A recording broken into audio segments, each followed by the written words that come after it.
I'm using this project as a little bit more than just to patch up the Jeep job. I'm also using it as a learn how to weld job. The only welding I ever did with a MIG welder was when I welded up that Rambler, and I did it with an old broken down eBay used welder that barely worked, and I often look back and I'm quite surprised that I was able to hang a fender on there and be successful. But I've been working as I go here, learning to use a welder. I've actually gotten to be a better welder with it doing this job than I was when I started. Of course, I've run through a roll of wire here, you know.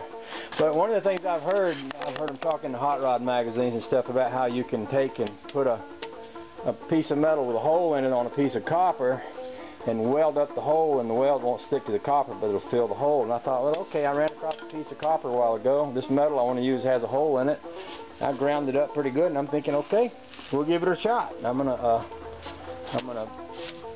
see if I can weld up that hole. I'll let y'all watch me. We'll see if it works. They say it will.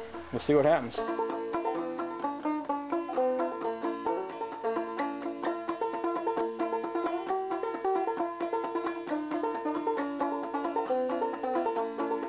Well, what do you know? It works. I did it. Pretty cool. I even forgot to cut my gas on over there, so it was a wicked ugly weld. You can weld with the gas off, but it looks ugly. But it still worked. I was over here welding a while ago, and I was welding a whole section, and I was thinking, dang, my welds is just all of a sudden ain't working. And I thought, I wonder if I ran out of gas. Then I have to think, oh yeah, I didn't run out of gas.